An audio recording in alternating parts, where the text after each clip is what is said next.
Let's begin with an interesting address on ways to reboot, reform, and research Indian economy and the role of the World Bank in this journey. On behalf of the IMC Chamber of Commerce and Industry, I would like to extend a very warm welcome to all our participants, dignitaries, and our highly esteemed speaker, Dr. Junaid Ahmad, Country Director, World Bank of India, for sparing his extremely precious time for this interaction with the members of the IMC. As we begin, may I request Mr. Rajiv Poddar, President, IMC Chamber of Commerce and Industry, to present the welcome address. Over to you, Mr. Poddar. Thank you, Selvi. Dr. Junaid Ahmad, esteemed guests, ladies and gentlemen. A very warm welcome to each one of you. The COVID-19 pandemic has taken a heavy toll on the global economy. India is no exception. The COVID outbreak has had unprecedented impact across all sectors of the economy and significantly changed the economic landscape of the country. With the easing of the lockdown and resumption in economic activities, there has been some revival in the economy. Improvement in economic indicators like GST collection, exports, power consumption, etc. are a positive sign. However, there is uncertainty. When will the lockdown be fully open? When will supply chain be restored fully? How long will it take for demand conditions to normalize? And what kind of long-term effects the pandemic will leave behind on our potential growth? It is expected that this pandemic will significantly affect social behavior, spending patterns, travel habits, supply chains, country interdependence, and service delivery models. This will consequently have an impact on lifestyle, markets, and global economy.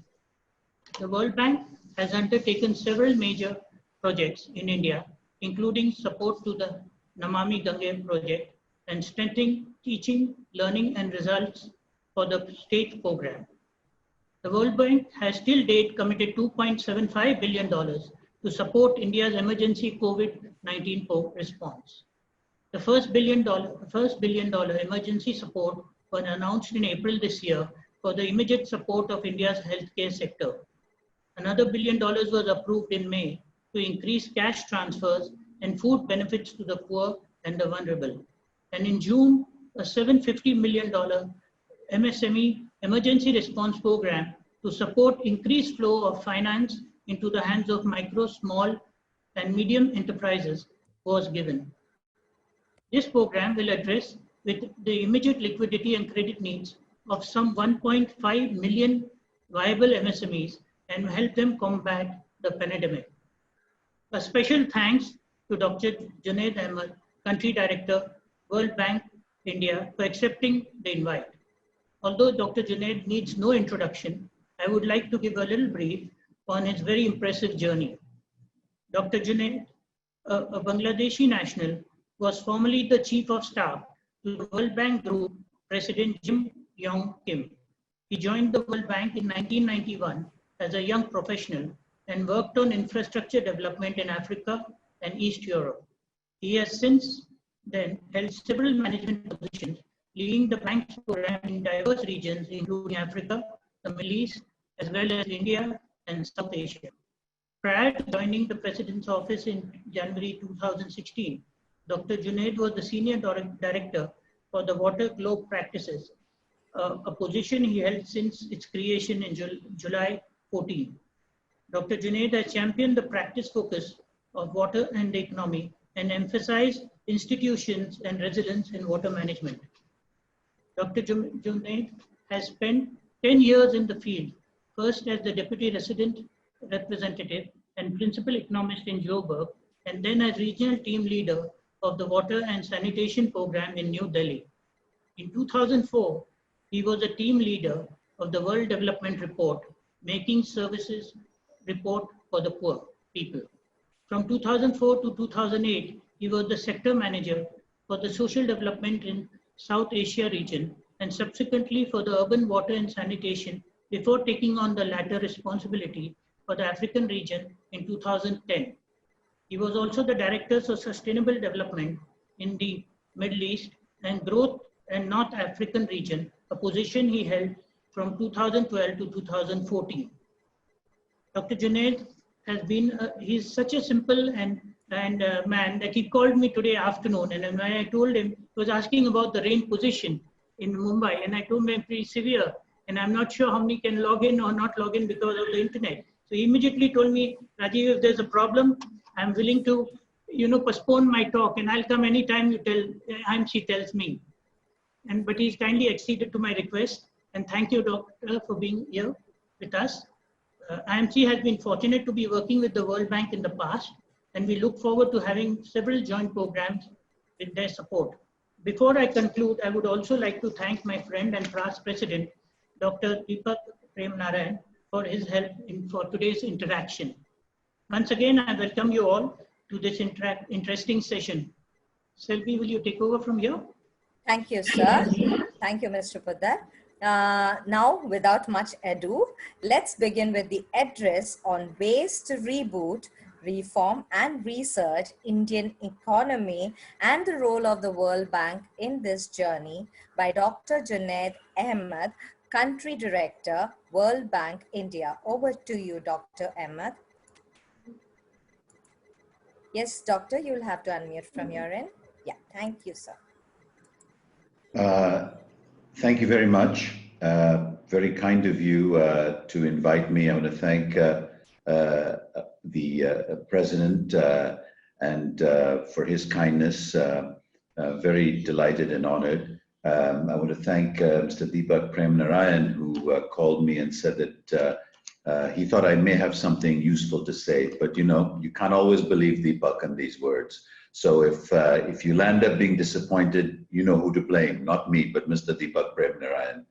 It's a pleasure to be here.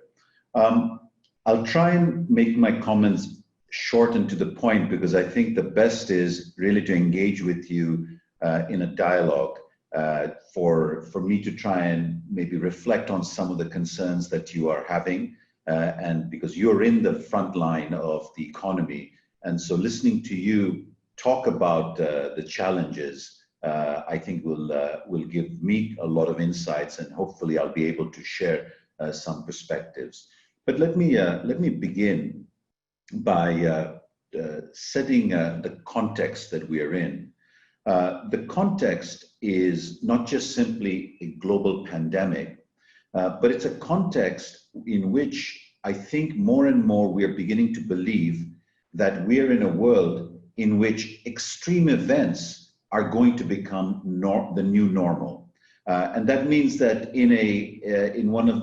if you use a statistician's perspective, statisticians like a simple bell curve with very thin tail ends. What we've entered is a world of fat tail ends, and fat tail ends means that the occurrence of the extreme events are going to be more and more frequent. It's not only the pandemic. If you look at climate change and you look at what's happening today in Mumbai and the rains that you are being hit with, we know there's cyclones, we know there are earthquakes, we know there are floods around the world. India and my own country, Bangladesh, faced cyclones only a few weeks ago. Add to it melting of glaciers, add to it rising sea levels. In this context, I think there are many who believe that we have entered into a world which is prone to extreme outcomes. A very famous economist, Julian Kozlovsky, said that even if the reality is that no, we have not entered into a world of extreme events, and great recessions are part of those extreme events, and the 2008 recession was indeed a great recession.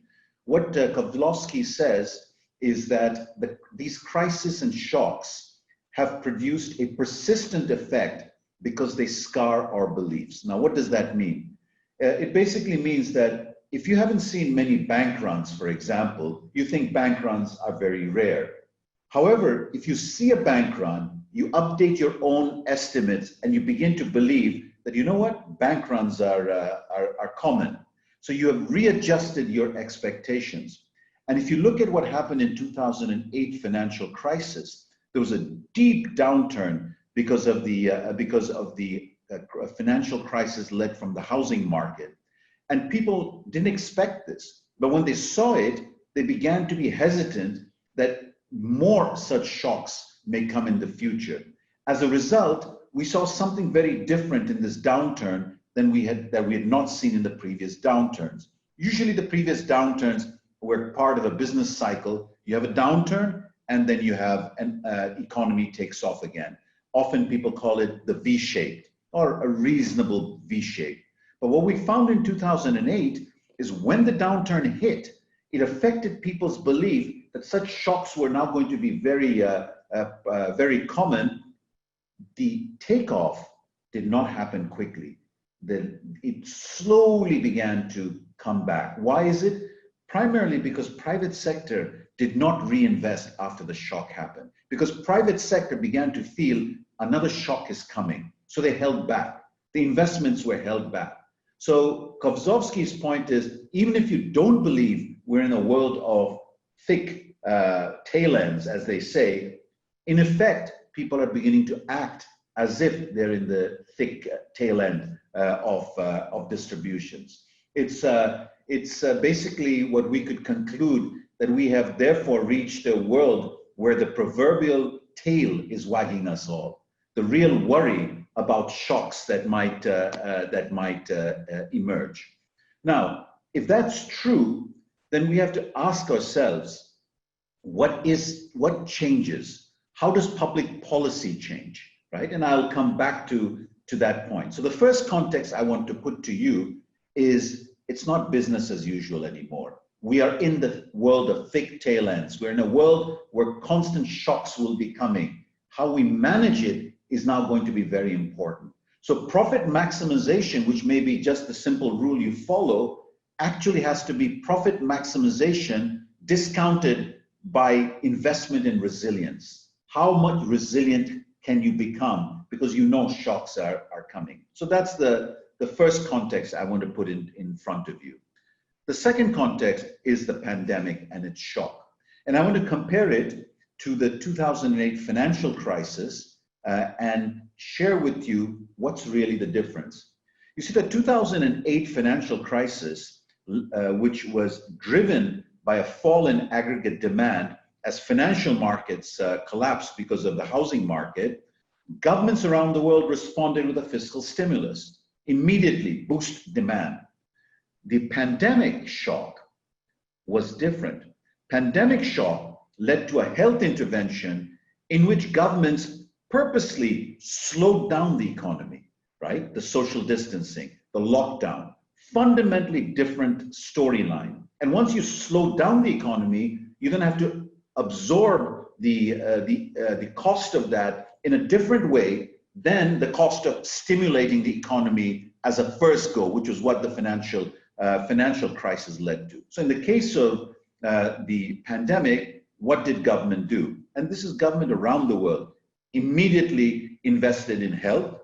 Second, immediately invested in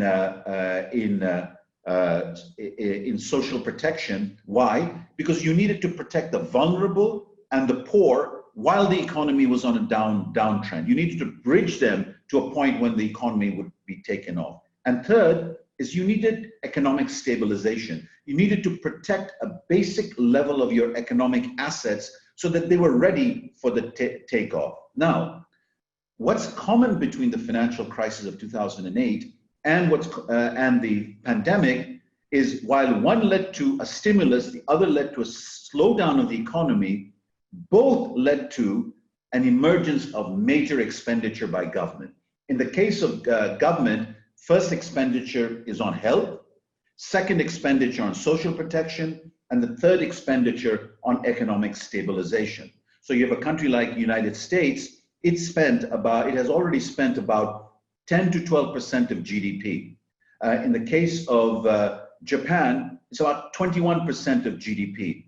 In the case of Europe, Europe has various countries, plus minus around 7 to 8% of GDP. India what did India do? India started off with the health engagement, then it engaged in Garib Kalyan Yojana, one of the most massive social protection systems ever to be introduced in the world. And third, it introduced Atmanirbhar Yojana, which basically has a major portion in MSME stabilization. And Government of India has used a combination of monetary policy and fiscal policy to really give the expenditure boost in this pandemic. Now, what's interesting is a lot of people are saying, well, maybe government should put more money. I have to tell you, no country had a blueprint that they could apply, simply take off the shelf and do what they needed to do. Every country had to discover its way forward. And what Government of India did was it took a cautious approach to this. Why? First of all, one doesn't know how this pandemic will work out. Maybe it will accelerate and more money will be needed in the future. So you have to be cautious. Second is, from that point of view, you have to keep a bit of your powder dry for intervention later on. But the most important thing that government did was react and sequence the engagement: health, social protection, followed by economic stabilization. Now, you may agree or disagree whether the amount of investment in these phases were higher or lower. What you have is a sequenced approach, which basically is a strategy adopted by many countries around the world. So that's the second context, is this context of pandemic, and it's a context of government with a sequenced program of health, social protection, and of course, the whole economic program, including the MSME support. So two contexts that I think is very important for us to remember. We've entered a world of increasing shocks, and second, this pandemic is a very different story than the 2008 shock, and government has responded. Now, in this context, what are some of the lessons that we are already learning? The first lesson that we have learned, right, that the state has to come in a big way. World Bank included, we've been talking a language of private sector, community organization, deregulation, fiscal prudence, and yet when the shock comes, who do you turn to? You turn to the state and say, state, are you ready to come in and support? Because there is no one else who will come in and give the platform of support. And around the world, what you are seeing is a revival of the state's presence in the economy like you have never seen in a long, long time. This recession that we have fallen into as a result of the pandemic. And that's important. This result was not created because of bad policies of a government. It is a result of a pandemic. In it, the rise of the state is a very, very important storyline. And the rise of the state then leads to, I think, a very important question. Does the state have the capability to respond to this immediate need for its surge? So is the state ready to come with a capacity surge? And I think that the first lesson we're learning is we have underinvested in state capability. We have underinvested in the capability of state overall, in the capability of state governments in a federal system, and in the capability of local governments. And the first challenge that I would put to you as a private sector association, if that's the context, that the state is here and the state has to do what it needs to do, how will the private sector actually engage the state to help in the surge of capacity of the state? I think this is not a question of, oh, we will do a little bit here, we will do a little CSR there. The world has changed. It is absolutely imperative that associations like yours completely rethink the notion of the state and the private sector partnership.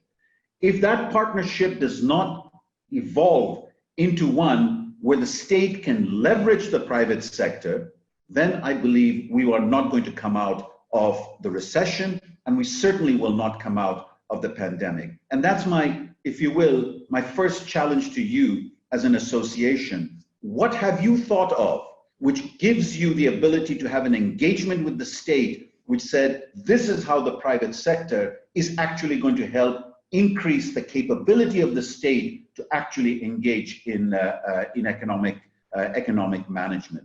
That's very different than saying, oh, now we'll do PPP to deliver service A, B, and C. It's a completely different nature of contracting that needs to be thought of. First implication of the fact that the state is come big time and there's a need for state capability. Second implication, in a context of the pandemic, the future lies in terms of unlocking India is to unlock urban India. Today, about 55% of COVID is centered around 7 to 10 major urban centers. And if you are in these urban centers, if municipal public health is not ready to deliver, you are not going to solve the COVID problem. Delhi cannot, meaning the North Block, South Block, cannot solve what is going to happen in Mumbai. It cannot solve what is happening in Kolkata, Guwahati, or Chennai, right? You have to invest in the local capability. And here, I think, is one of the big fault lines that has emerged. India's historic rise as a nation, as a federal nation, is one where the center emerges, and over the years, the states have emerged. But what India's federalism has not yet solved is the paradigm of the local government. And the paradigm of the local government in particular, what is the right type of city government that you need, right? Across the world, we see two models of city governments. One model is the full 74th Amendment. Mayors empowered, and they manage all the services, electricity, water, solid waste, police, roads. It's the mayors that run the storyline.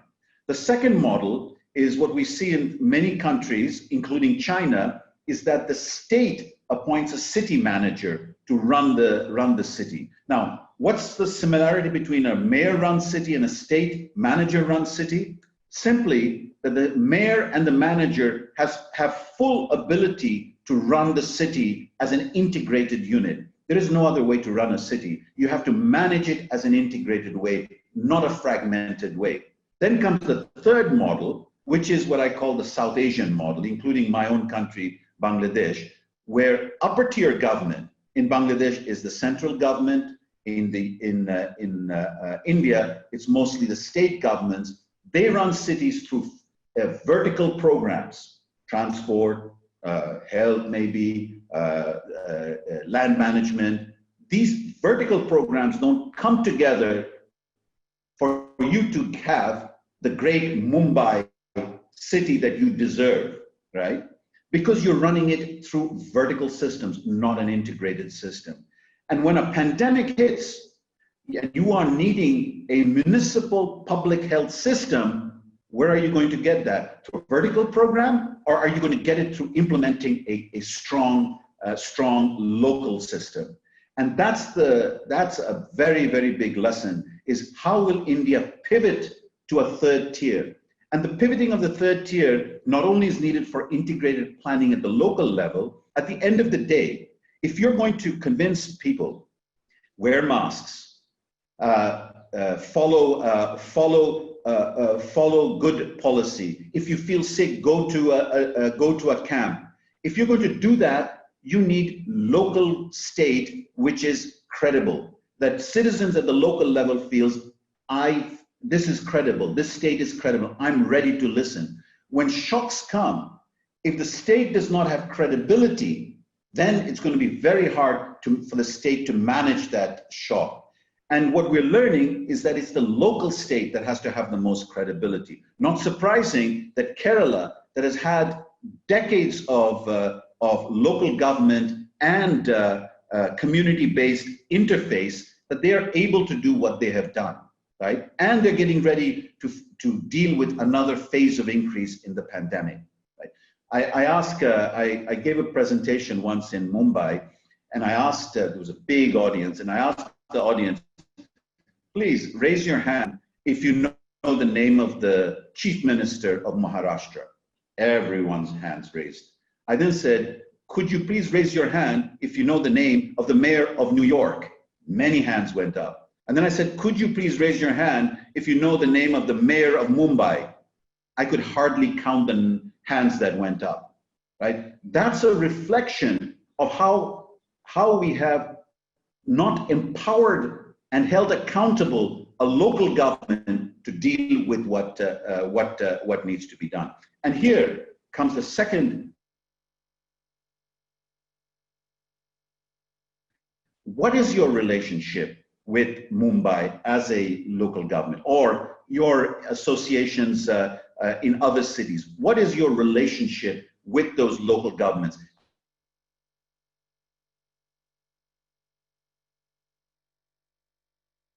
World where shocks are going to have to be dealt more by local governments than anyone else. And I think that is something that we know is very important. I see someone is talking about we have municipal commissioners who take decisions. If you do a survey of municipal commissioners and how many citizens know the municipal commissioners, how long municipal commissioners exist, stay in a position, and what are their powers, you will find that it is not the same as the city managers that we see elsewhere. Someone else is commenting, mayors are elected politically. Well, that's a good thing, because ultimately you want politicians to be accountable to citizens who elect you and who choose not to elect you again. That's the heart of what we want. A lot of time people say, let's take politics out of service delivery. My point is, take patronage out of service delivery, take nepotism out of service delivery, right? Take political interference out of service delivery, but don't take political accountability out of service delivery. Otherwise, you're not going to be able to deliver the services that you need. And here, what is the role of the private sector in making this case? Now, mark what I'm doing. In a usual world, I would have come to you and I would have given you examples of public-private partnership and the role of private sector in delivery of solid waste and so on. I'm not doing that because I'm saying we're in a different world and we need private sector to dialogue differently with the state and in particular the local state, right? And I would say invest your IMC's resources to understand how to open that dialogue. The third area that I would say that you need to come in as a private sector is your role in social assistance, right? This is critical. I think CSR has not won the game in India. And I would not be a proud Indian. And by the way, my mother is from West Bengal and my affiliation to this country is deeper than just my job. I would not be a proud Indian to say we have CSR. We as the private sector, you as the private sector, have to completely rethink where you fall in social assistance, right? And why I say this is the following. Often people look at social assistance as a welfare measure. They're poor, so let's help them. What we are now recognizing is social assistance is about protecting the vulnerable and protecting the labor force so it can play the productive role. So all the workers in an urban setting are all informal workers. They don't have access to formal social security, right? And they cannot be protected during shocks, and more shocks are coming. We have got to create a system of social assistance, and here the public and private have to come together in the social assistance. It is absolutely important. And this social assistance has to be something that's portable, because the labor that you need as private sector needs to be able to move across the country. But I only will have confidence to move across the country if I believe that my Aadhaar card will get me the social insurance and the social protection that I get as a citizen of Bihar. But now if I go to Maharashtra, that I will get the same protection that I do in Bihar that I'll get in Maharashtra, right? Very, very important. And this is not only a state function, it's also a state in relationship to the private sector. Extremely, extremely important. So fundamentally, what I'm saying or sharing with you is basically arguing that we are in a very different world, and that if you want to reboot, build for better, all the beautiful slogans that you have, please have an introspection as to what is the role of the private sector in development, in managing the economy. It's a different world. It's a completely new world, and we don't quite know what is the relationship with the state. And you have to invest in that relationship, because in a world of shocks, the state gets bigger and bigger because it must get bigger and bigger. So how you leverage each other, the state and the private sector, now becomes extremely, extremely important in terms of how you proceed. Let me also say that there is a need to rethink contracting. Insolvency and bankruptcy is a great example of what government has done, because when you have a industry, when you have a firm, and for whatever reason the firm is about to go underwater, you go through a bankruptcy process to protect the assets, because you don't want the assets to die. You want the assets to be handed over to someone who can actually manage it better. When shocks are systemic across the economy, you're going to have to rewrite contracts between the state and the private sector, between private sector and private sector, between private sector and citizens who have invested in the private sector. We need a judicial system that has the ability to swing into action under these shocks to help rewrite these contracts. And why do I want to emphasize why rewriting the contracts are important. At the end of the day, all assets are national assets. You can't let them decay. If you let them decay during a shock, ability to come out of the shock is going to be very, very difficult. So you need a system, a process to help you actually manage those shocks. And I think the private sector must invest in showing government what could be some of these opportunities for you to actually help create mechanisms in which rewriting of contracts happen. That's a very different story than, do we have an appropriate public-private partnership contract, which has been the big problem in India, because these PPP contracts have not been good. So if the PPP contracts have not been good, you have to invest quite a bit in capacity to make sure the ability to contract in matter of shocks completely changes. That's a very, very different world that we live in. The other point that I want to make is I find that the dialogue between scientists, public policy experts, and experts are in silos. So this wording that you've heard, lives versus livelihoods, right? Epidemiologists come in and say, we need a lockdown because that's the way to save lives. Public policy people come in and say, but you know, when you're in a country like Bangladesh or India, you lock down and you stop economic production, livelihood gets lost, right? You can't do that. There was never a conversation between epidemiologists and public policy actors as to how do you actually manage an economy and pandemic management at the same time. I mean, who would accept the trade-off between lives and livelihoods? Because in a country like ours, livelihoods lost eventually becomes lives lost. Surely that's not a trade-off we would expect. So, but we have to rethink conversation between science, experts, and public policy managers about what this means. And I find that our schools, public policy schools, university, have done us a disservice because they have built systems in silos rather than create academia and policy schools that talk across expertise, that talk across different perspectives. And I think here too, the private sector, you who are willing to put money in private universities, you need to rethink what private universities actually mean and how they will function. You know, a lot of people ask the question, are we learning? Shocks happen. Are we learning? Will we be ready when the next shock happens? And I have to tell you, so I'm a Muslim.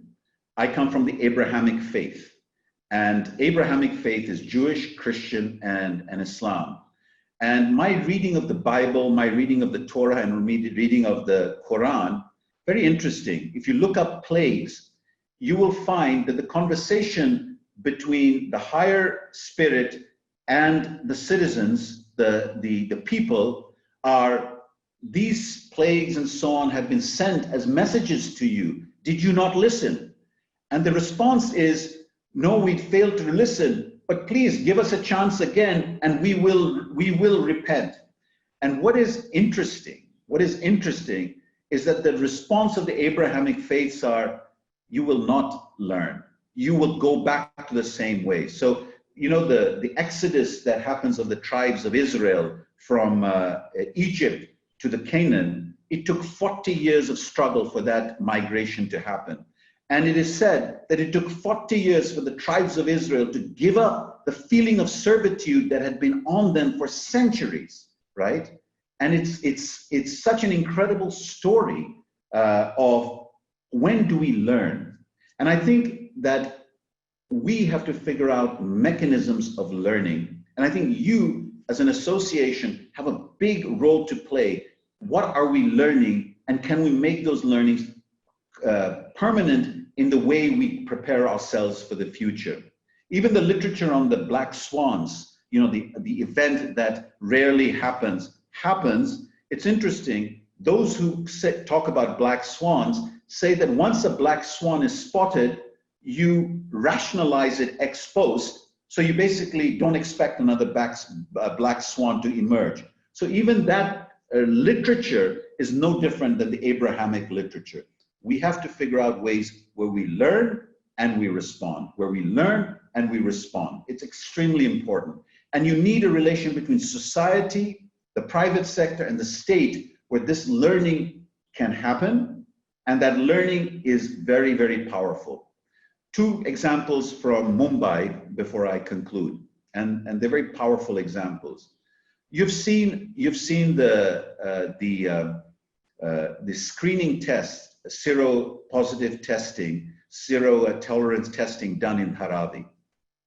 I want to congratulate you because it's the private sector that funded this testing. What it shows is that over 50% of Dharavi is infected. Now, people say, oh my God. Actually, it's very interesting. It first shows higher infection, but that means very low fatality. And third, higher infection without high mortality means that the population is adapting in ways that we don't quite understand. Is it because we have a younger population? Is it because we have a population that is so confronted with non-hygienic situations and have already built an innate immunity? But it's an incredible message that has come out of Dharavi that slums, if you engage the citizens of the slums through the right networks, and private sector has done that, you can actually manage the type of pandemic that we're talking about.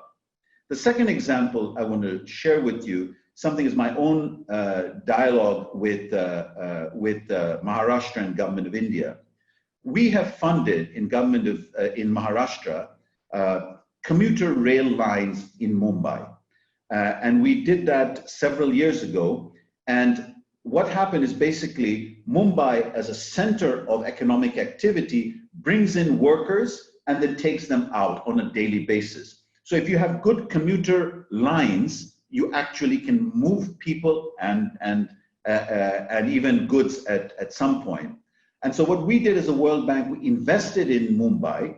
And what needed to happen was you had to clear people who are settled around railway lines, so you could put in a railway line and you could move commuter railway faster for productivity. And we had to move people into better living conditions and better places. And the whole process required community engagement and so on.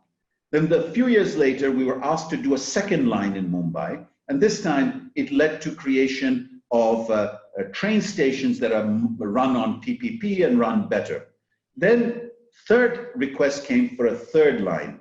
And I turned around and I said, you know, we could do a third line and we could do a fourth line and we could do a fifth line, but how about we do the following? Instead of us putting $300 million in one line, what if we put $300 million to help you create a commuter railway company that would run the commuter lines, could invest in any amount of lines, could go out and get money from the capital markets, whose shareholder would be the state of Maharashtra, the city of Maharashtra that has no say on these commuter railways, and a portion of the shares could be given to workers and a remainder could be given to private sector to invest, right? And that group of lines could then become like an airport. You could have Indian Railways on it, or you could have private commuter railway on it, right? How do you create institutions that have the capability of innovating and being resilient? Ultimately, the biggest lesson today is don't invest in schemes, don't invest in projects, invest in institutions and systems that can be resilient to future shocks. That is your challenge in terms of taking forward transport, electricity, solid waste, all the services that you need in order to really become a buoyant India, which goes back to the 7% growth rate. Thank you very much. Thank you, Dr. Junaid, for that fantastic, extremely articulate and to the point address. It was extremely enlightening.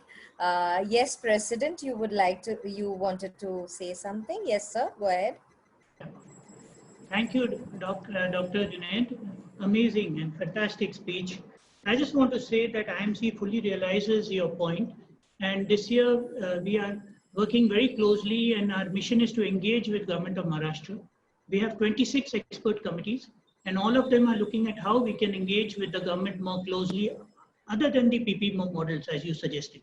So that was just a comment I wanted to make to you. The point is well taken, and already the chamber is working on those lines. Thank you. Thank you, sir. Dr. Junaid, can I take up a few questions with your permission, sir? Thank you, sir. Thank you very much. So as we move on to the Q&A session, I would request all to please keep your questions crisp, precise, and to the point after stating your names. So please raise your hands so that I can announce your name and unmute you. Yes, yes, Mr. Atul Nishar. Yes, sir.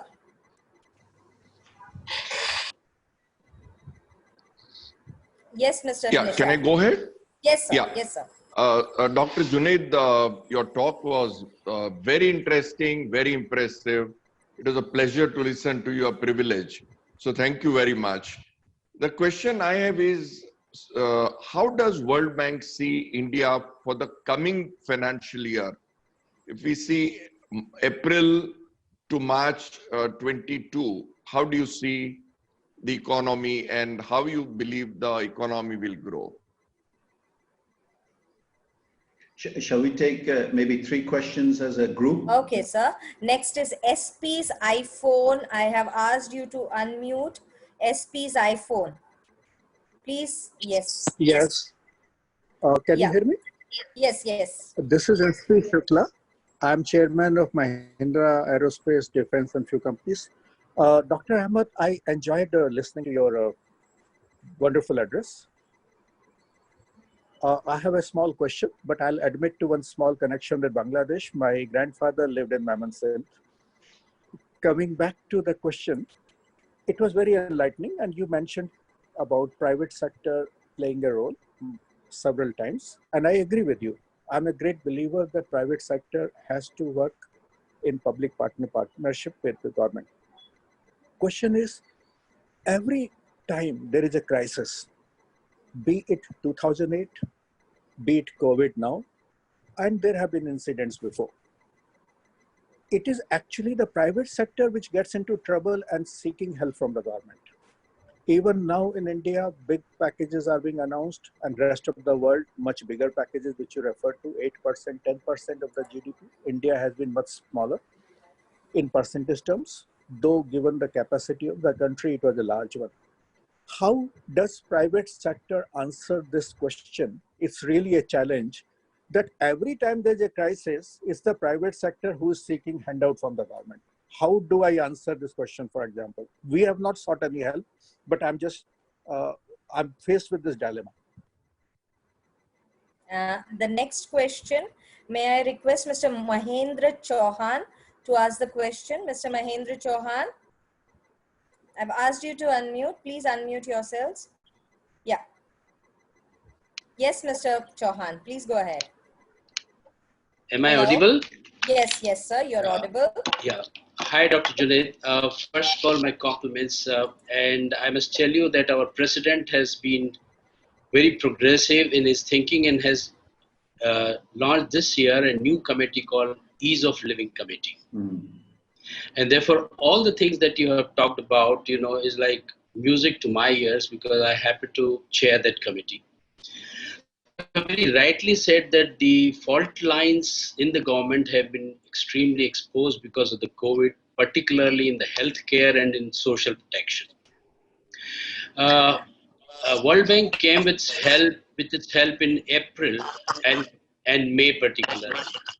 We are down the line 3 months now, and you have talked about the local level capability buildings and things like that. So how has the federalism in India has shaped, after April, particularly the importance that you have emphasized is the cooperation between the center and the state government, and therefore the services of healthcare and service protection, social protection have to be delivered at the local level. So what has been this short journey between last 3 months, please? Sir, the 3 questions are taken. Can you answer, Dr. Junaid? Thank you very much. Atulji, your question about what do I see in the coming year, I think that it really will depend on how the pandemic is managed.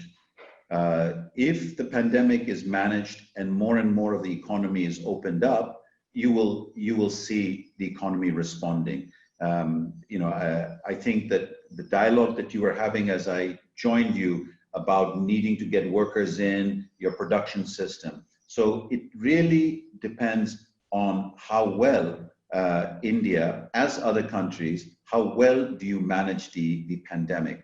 My sense is that we're in this over the next 2 years. This is not about a vaccine coming out in December and by February we'll all be back where we're going. It's going to take some time. So I really see growth really coming back gradually. So the benchmark should not be the 7% growth rate that India entered. I think over the next 2 to 3 years, I think we ought to look around a benchmark of around 4.5%, 5%, trying to say that's what we want to achieve. But I think its ability to achieve that will depend on what you are able to do in terms of the pandemic. And second, very interestingly, government, as it has increased its budget expenditure, has begun to take some important sectoral reforms. Agriculture, changing the agriculture marketing, for example, social protection rules are changing. If these happen, then whatever limited amount of money government puts in will have a higher rate of return, and there will be a greater boost on the growth. But my sense is it's a gradual growth with up and down that India should realistically manage, rather than put itself an expectation of 7% growth rate immediately. Having said that, 7% plus is the growth rate India should be on, and I have no doubt it has the capacity to get there. It's just managing that. On the issue of, very interesting, the handout story, I think we first must recognize in a shock, you do need government to come in.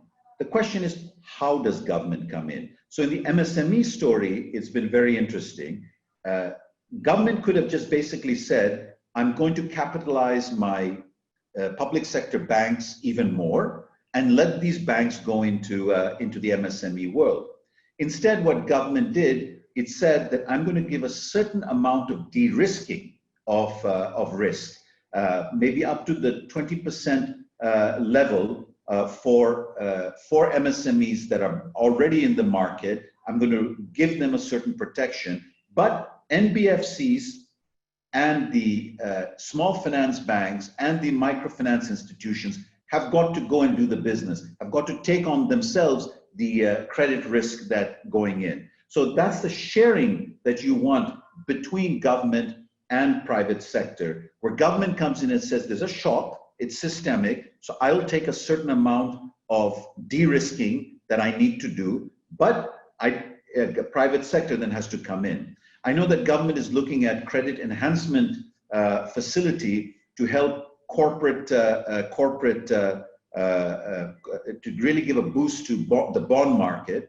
And there too, I think you're going to see this partnership. So it will get away from what you have pointed out, a sense of a handout, not a handout. It is a sense of managing the risk between the two parties in a way that state plays its role and the private sector plays its role. I think this is the direction government has chosen, and I hope it stays the course.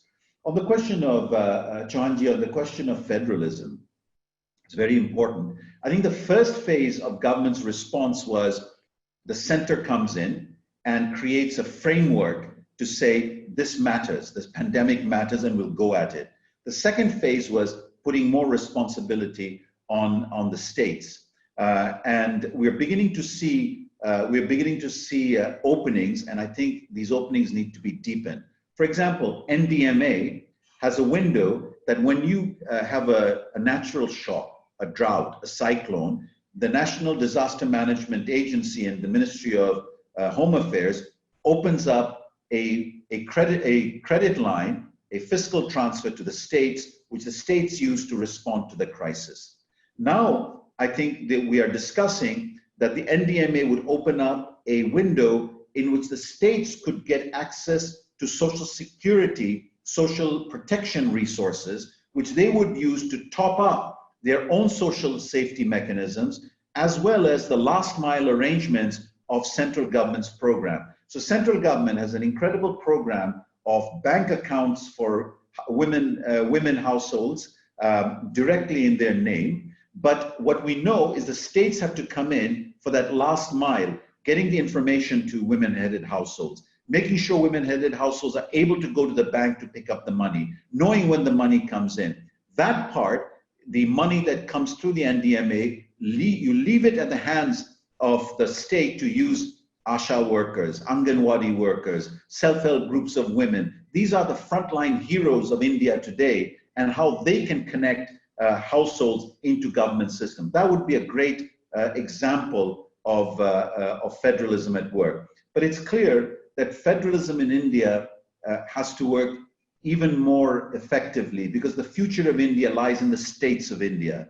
And I think that India will have to discover mechanisms of intergovernmental councils. You have a GST council, you will need a more of an interstate council where some of these dialogues happen. Because when a shock comes in, it has to be a joint decision of center and the state to how to manage that, that storyline.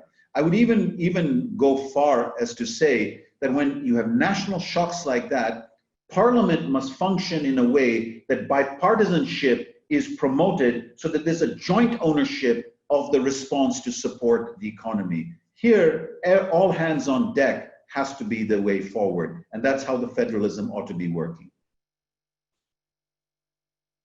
Thank you, sir. Thank you, sir. Now, may I go to Mr. Utkarsh Sinha? Please unmute yourselves. I am going first on first basis as the hands have been raised. Okay, Mr. Utkarsh Sinha. Yes, hi. How are you, sir? I think you know my mother Shabnam and my daughter Inayat. better than you know me. But I just had a quick question. Given that there are these trends of balkanization which are happening all over the world, there are silos which are being created. All the progress that had been made in global trade, there's a lot of reversal that is happening. Coupling that with the economic downturn that the world is experiencing, how do you expect that playing out, and what is the impact of that specifically going to be on the world economy? The next question is by Krishna Kotak. Mr. Krishna Kotak? Mr. Krishna Kotak, I have unmuted you. Okay, there's no response. May I ask Mr. Juzar Korakiwala? Sir, please address your question. Yeah, Dr. Junaid, a brilliant perspective. In a pandemic like this, which we have never seen, it is always the lower strata of society that gets impacted the most. Now, we live in a capitalistic world, and capitalism has actually brought in a huge amount of inequality in the world as a whole, where less than 10% of people control 80 to 90% of wealth, which I'm sure the World Bank is aware of it. Now, given this kind of anomaly that exists in our entire financial system, what is the World Bank's view on this whole issue? That when such kind of crises happen in many ways, it is the marginal people which are in huge numbers across the world, they get impacted the worst. And there is no buffer available to respond to this. And it's basically coming out of the economic system that we are operating, a capitalistic model that we are operating. Does something need to be done on this? And what is the World Bank's view on this? Thank you. Thank you. Thank you, sir. Now, may I ask Mr. Deepak Premnarayan to ask his question? Mr. Deepak Premnarayan, please. Yes, sir. Thank you. Mine isn't a question, actually. I think we are blessed that Junaid was here 20 years ago. He, at that time, other than water and sanitation, dealt very closely with Panchayat Raj, etc. And you can see as a consequence of that, I don't think any other president would have supported the way Junaid has been supported, and how swiftly World Bank has moved in terms of supporting India at this time. Junaid has been modest. Other than the $3 billion that the World Bank has placed for India, he's also managed to raise another $4 billion through multilateral agencies. And lastly, Junaid, we'll also get your wife Samia to come and sing before the ladies' wing also. She is renowned internationally for her Hindustani classical music with a guru from Delhi. Thank you. Thank you, sir. Thank you. One last point, sorry. Yes, sorry. sir. Yes, sir. Yeah, I'd like to take IMC to take this opportunity of seeing other areas like last year Junaid had mentioned in agriculture, IMC can work with the World Bank in a program, this city being the financial capital for India, on financial services too, we could partner with the World Bank in developing this sector. Thank you. Thank you, sir. Can I just take one more question? That's the last question. Okay. So, Mr. Krishna Kotak, you had unmuted yourself. So, yeah. Please address your question, sir. Dr. Junaid, thank you so much. I have had the privilege of representing IMC during the MUTP project, the Mumbai Urban Transport Plan. And I think that was a fantastic achievement of the World Bank and the citizens of Mumbai. I refer to your issue of the PPP and the private sector participation. You mentioned that the private sector should be able to come up into the aspect of partnering with the government and being of assistance, and you talked about CSR. There is one challenge which I think we all have, which is if you are in the South Asian geography, which I think Bangladesh, India, a lot of us are, and I would talk about India specifically, that the private sector lives with a concept where the taxation is fundamentally, we are considered one of the highest taxed nations in the world. if you are taxed high, then the surpluses that are available to cope with these kind of pandemics it limits your ability to come out to get into programs which can help the nation, the people, your geographies. How do you think going in the future we are going to be able to resolve that? Thank you very much for those questions. Deepakji, thank you very much. You've been such a big supporter of what we do here, and your kind words again are a proof. On the ground, you have to ask the changes. Sorry. And yes, if you can convince Samia to perform, that would be a much better presentation than I could ever do. You know, on this last question, tax, CSR, and the question about a capitalist system. So I think that the question isn't more taxes, less CSR, less taxes, more CSR. I think one is looking at creating a system in which private sector is able to deliver its capacity for growth, and in that growth, it delivers its capacity to pay public revenues. Because without public revenues, you're not going to get a government to come in and intervene when the shocks come. Think of taxation as the insurance you buy, because we're increasingly entering the world of shocks. So you're basically buying insurance in a government as ability to deliver during the shocks or build systems that are resilient to these shocks. Already government has moved its energy policy towards renewable energy. Already government has moved its construction of roads towards resilient roads. These are changes which change both the nature of the shocks that can emerge, if you can lower global greenhouse gases, as well as when the shocks come, you have infrastructure that's reliable. So I wouldn't look at it as either or. I think there's a win-win here, and one is trying to come up with a system that allows the win-win to emerge.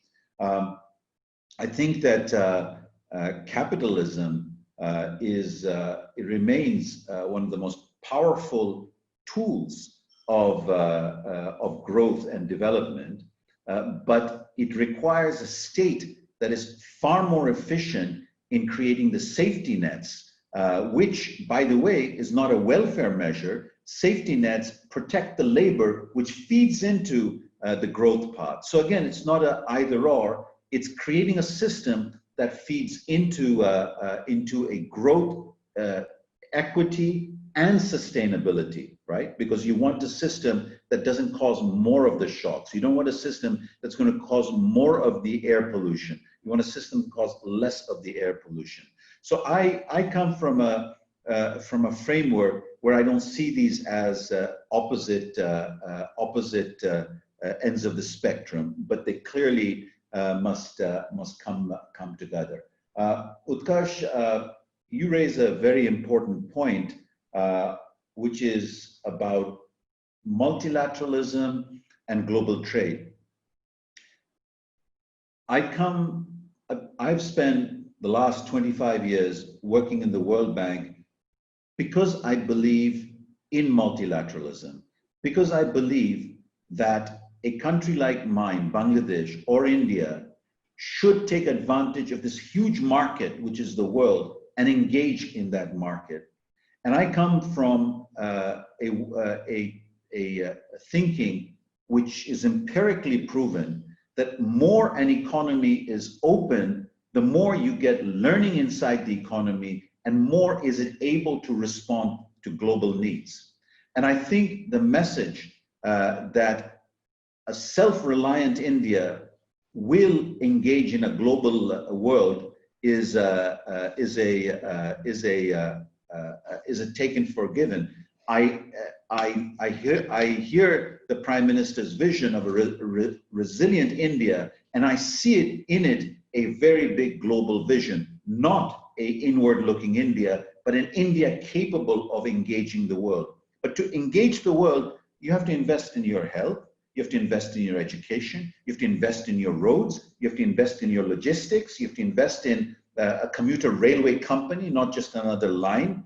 Once you invest in those systems of your country, you create the platform to engage globally. And the world is a big market. Why not engage in it? Now, having said that, you're right that today we are in a world where multilateralism is under stress. And I think that this is one more cycle of change that has to be addressed. And I would feel that it's going to require new rules of multilateralism. So if I started off my presentation to saying we've entered a new world and India needs to think differently, the message is the same for the multilateral institutions. We're in a new world and you need new rules in multilateralism. So your question is actually a very deep one, because I believe that the multilateral rules of the game will change. And it will change to protect multilateralism, because without multilateralism, you're not going to be able to deliver the type of growth and economic prosperity that the world has seen in the last 25, 30 years, 50 years, in fact. If you're going to go into a world which is resilient against shocks, which reduces the shocks, you need the world to come in. Because we've come into a world which is what I call a world of shared sovereignty. No longer is sovereignty bounded by national boundaries. Sovereignty spills over, right? For example, Myanmar's treatment of Rohingyas got 1 million refugees to come into Bangladesh, right? That's a spillover. A country's air pollution spills over to another country's. One state's air pollution spills over to the other. We're living in a world of externalities, which will require us to give up a little bit of our sovereignty to solve this, because these are global externalities. That's why I call it a world of shared sovereignty. And again, private sector. Today, private sector, these giants, Facebook, Amazon, right? They've become a global story, but they serve somewhere and they take money elsewhere and taxes are not paid. You need a new multilateralism to make that system of delivery an equitable one, right? So I think it's not walking away from multilateralism, it's one of changing multilateralism. If I could turn to our Rajiv ji, I unfortunately have to go to another meeting, and if I may seek your permission to. Just 1 minute for the vote of thanks, sir. We won't take more time, Junaid bhai. Thank you. I assure you. Yusuf bhai, can you please do the honor? Close the session. 1 minute, sir. Yusuf bhai. So, to close the session, may I request Mr. Juzdar Korakiwala to give the vote of thanks. Sir, over to you. Yes, good evening. Dr. Junaid, you started your presentation by putting the credit or discredit on Deepak Narayan, Prem Narayan. However, I think I must give him the first vote of thanks for introducing you to IMC. It has been a brilliant presentation where you connected science, politics, public policy, and even religious philosophy, and you integrated it so well for all of us. But I think all members of IMC will start thinking a lot about what you have just said, about how to deal with pandemics and how the state should integrate with private sector in taking this matter forward. So Dr. Junaid, thank you so much for being with us and spending such a long time with the members of IMC. And I must thank all the participants who have come here in great numbers, almost 200 of them, to listen to you. Thank you, Dr. Junaid, for being with us this evening. Thank you, Junaid bhai. Thank you. Thank you, Dr. Junaid. So we come to the end of the session. Thank you, participants, for your cooperation and active participation. Thank you very much.